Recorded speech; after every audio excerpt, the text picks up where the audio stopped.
Nice to meet you, Mike.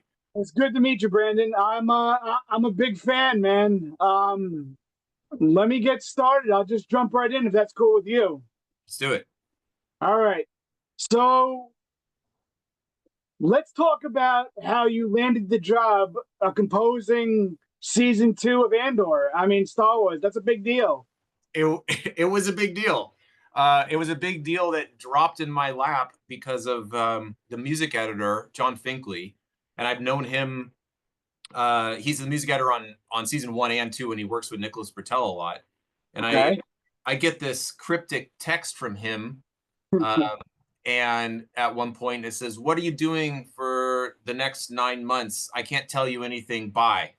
And so I knew whatever it was going to be, cool. And I said, I am available with a question mark, I guess, and he's like, great, I'll get back to you. So slowly, facts started to come in, and basically because Nicholas Patel had to depart, they needed somebody and needed them right away. And he and John Finkley and I had worked together on World War Z way back when, and we've just been friends since. So, um, so somehow I made a good impression, and then but I met with Tony Gilroy and John Gilroy, and yeah, we hit it off, and then it kind of went up the chain, and no one said no. So I yeah, I was like, I was totally expecting the call. They're like, yeah, sorry, you're not big enough, or you're not this or whatever. And then I no one said no. So yeah, I'll take it. I'll take the win. So So, when I think of Star Wars, I think of legendary John Williams, that theme, how did you try and relate your score? I mean, I'm sorry, did you try and relate your score to any previous works of him, in the franchise? yeah, so we actively did not. So Cool. Tony Gilroy really wanted it to be its own thing, and then definitely wanted me to keep some of the palette and DNA, obviously, that Nicholas Britell had done in season 1 and some of 2. I mean, it was, why not? It's genius. But then Sure. the big element was we had to set up Rogue One, obviously. And Sure.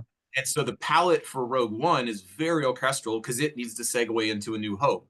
So at a certain point, we had to start stripping out some of the electronics and synths that are part of Andor and make Sure. it orchestral, so that the handoff could feel seamless. But there is a John Williams Easter egg in the end of episode 12, Okay. Something which, to look forward to.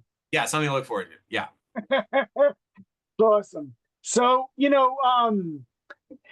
I guess, was there any kind of tools or tricks that you used in Endor that you haven't used before? Any cool instruments, anything specific that you haven't used? Oh man, good question. And you just opened up Pandora's box on yourself. Good. That's what I Um, want to hear, man. yeah, yeah. Okay, so Andor is like basically breakout. You know how you're maybe your little tool belt, right? And Sure. it's Sure. got the necessities. It's got your hammer. It's got maybe this and that. But then when you're on the big stuff, you're like, oh, I need the actual toolbox.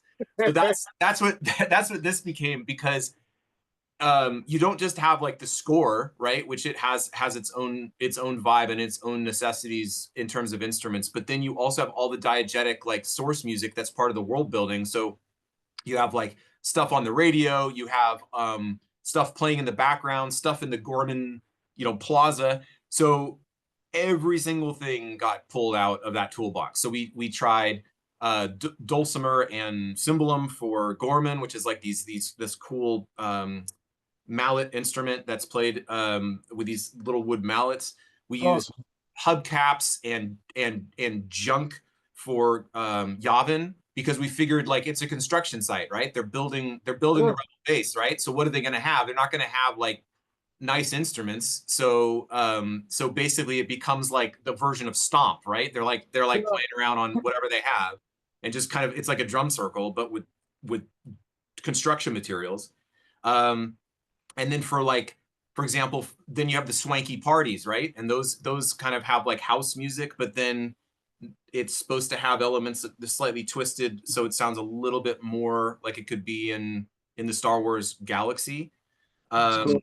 but and then even for like when K2SO comes out, or the K2 droids come out, and those Nice. guys are not friendly, right? Like this is their intro.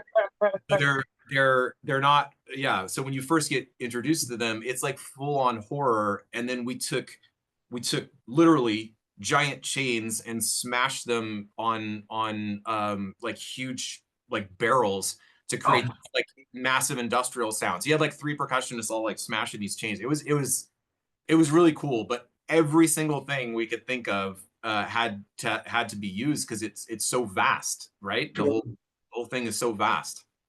that's wild, man. I love it.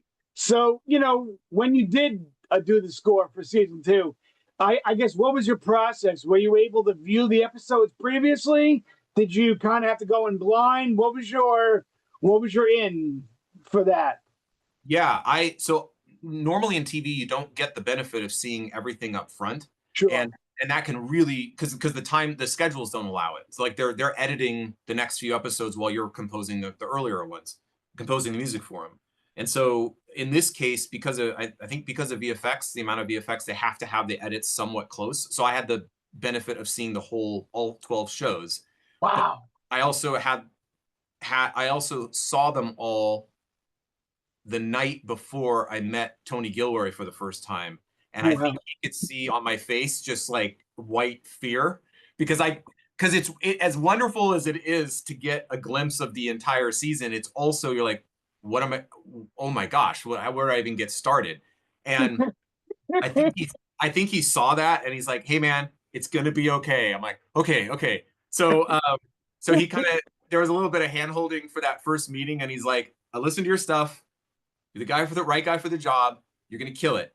And everybody is here. Everyone's here. I know what it's because he like he said, he's like, I've come from situations where I've been brought on a project where everyone else is already a smooth running machine, and I'm brought in as like a script doctor or something like that. So I know what it's like to have that all put on you all of a sudden. And he's like, everyone's here to help you succeed. And I said, okay, let's do this. And then let's do this. And then we just jumped in and never looked back. Wow. It's So so cool. What would you say was your most challenging aspect of working on this show? Like what stood out as like the most challenging part for you? I think probably without getting into spoilers, probably the Sure. big Dorman episode. Okay. That episode's so massive in terms of not not just not just the music, but also like dramatically what is happening in that story arc. It's basically a feature film in itself almost in terms of the scope. Uh, Cool. but the character arcs that happen within that giant epic set piece are so huge and encompass two seasons worth of character arcs that it was really important the music kind of landed right. So juggling all the musical necessities of that episode was like, yeah, that was a challenge, but it was awesome. It's awesome, man. So, you have a strong background in the horror genre. I'm a big horror fan, as you Yeah. can probably see from this office. um, how was it for you switching gears from like horror to Star Wars? Was that a big jump for you, or did it? No, it wasn't. I've done so many different styles and over the years that it's one of the things where age is on your side. Like I had enough experience in so many different um, genres that I felt pretty comfortable. Cool, And ironically, some of the horror stuff reared its head because there's so much tension in this season. Obviously, I mean, my heart is actually ironically in emotional music. Like I love that and thematic music the most. But sure, the horror stuff, like it really, really came into play just through tension alone. Like some of the stuff with gore, some of the stuff like I mentioned with the K2 droids. sure. And yeah, so I no, I didn't find it a difficult switch. It was another tool in the arsenal. It's awesome. That's really cool.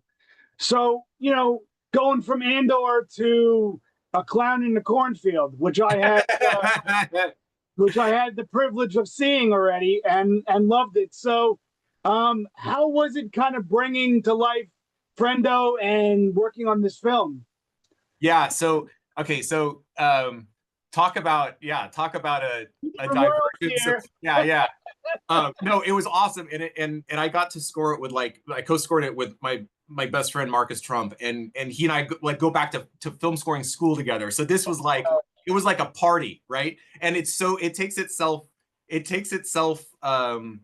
it's so self-aware and doesn't take itself seriously in a way that it was so fun, man. Like we just had a blast with this thing, and we worked with the director Eli Craig before, and man, he was totally on board. So it was, but the film's a blast, man. We Oh, it's so much fun, man. So much fun. I can't wait for people to see it. It's going to be great. it's batshit. I mean, I know, trust me. Yeah. Oh my God. Right. So, yeah. like, what is it about the horror genre that kind of keeps drawing you back in? You've done some solid titles: Thanksgiving, Fear Street, Nun 2, and the list goes on. Like you mentioned, World War Z. Like what kind of brings you back to that genre? Some of it's just like, some of it is they hire me for that, so I'm like, oh yeah, I'm in. I But got just from the another standpoint is there's a massive amount of creative freedom in horror, and in horror music in particular, I guess is what I mean. You on some level, as long as the emotion and the is landing and the scares are landing, they are open to anything, trying anything. And so that there's a level. Hey, you want to whisper into a want to have a kid whisper into a microphone and distort it and run it backwards? Awesome, let's try it. And so there's like, or even on Corn and the Clownfield, we did like stuff with a wind up box and made like our own wind up box. sure, So sure. so it's horror has so much musical freedom and it's encouraged. Whereas I think, not that it's not in other genres, but in horror, man, they are down. Give us anything. We'll take it. As long as it's landing. I love it, man. That's so cool. All right. So, what else you got planned for 2025 and going forward? Can you give us a sneak peek of what you got coming up besides Um, Andor season 2, obviously? so yeah, so Corner and Clanfield releases in early May, and then I also did, totally coincidentally, this summer as well. There's a film called Forgive Us All. That's like a post-apocalyptic western that I did. It was all shot in New Zealand, and that's a score I'm Awesome. really proud of. And that should be coming into theaters in summer, I believe. Okay. That's awesome, man. I love it. That sounds great.